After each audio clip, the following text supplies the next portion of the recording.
The next move in Fischer-Petrosian candidates match Buenos Aires 1971 is one of Bobby's most famous moves. What did he play with white? Okay, in a chapter on Fischer endgames, it's not so difficult to guess that it was knight takes d7, when Bobby had his favorite material balance. Rook and light squared bishop against rook and knight. Okay, here is two rooks, and this is important, rook c1. This is one possible transformation of the position. White is clearly better, but it's not 100% clear if it's really winning. So the other approach with a4 and g4 to play for domination of the black's minor pieces might be as strong as knight takes d7, and it's a matter of taste. I think that for Bobby it was not that difficult because it reaches one of his favorite material balances.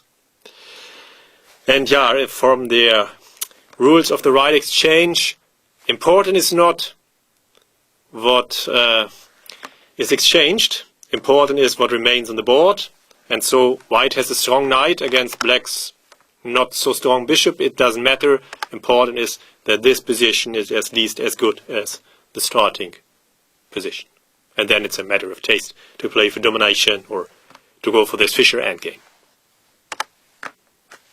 Rook c1 is clear. To activate the second rook. It is important that white has the initiative and his rooks are more active. This is very important, of course. And white has the better pawn structure, the outside majority. Okay, now, of course, Bobby activated the king first, the rook first, then the king. Chess is not so difficult, at least when you watch Bobby's games. And yeah, now, but Winnick suggested rook b8 to follow up with a5 to start counterplay immediately, but it seems that this is too optimistic, and Soltis and Burgess give a lot of analysis after b takes a5, and now in white is much better. It was this opening of the front was too expansive.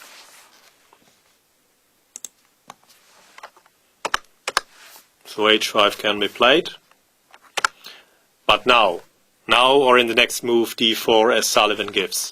This is already a bit weakening, and f5 finally goes far too far. It opens the 7th rank, and now white should be definitely winning.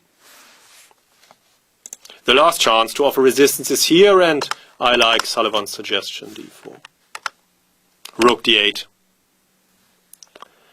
Rook f6, and now black starts to get counterplay, and this is very important. The knight needs a concrete, well-defined role to fight, and here finally it has entered the fight. So after d4, white is better, no doubt about that, but black still has practical chances, of course. While in the game, after Petrosian's f5, white now is definitely winning.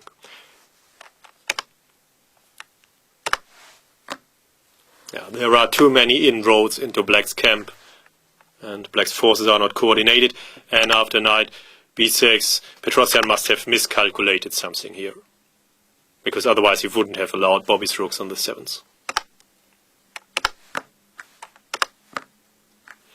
Kasparov gives knight takes b4 as game continuation. I think knight takes f4 was played, but okay, in either case after bishop c4 it's completely game over, and Petrosian resigned. Yeah. So important is not what is exchanged, important is what remains on the board. And here, of course, Bobby simplified into his favorite Fischer endgame with a strong light squared bishop against black's knight.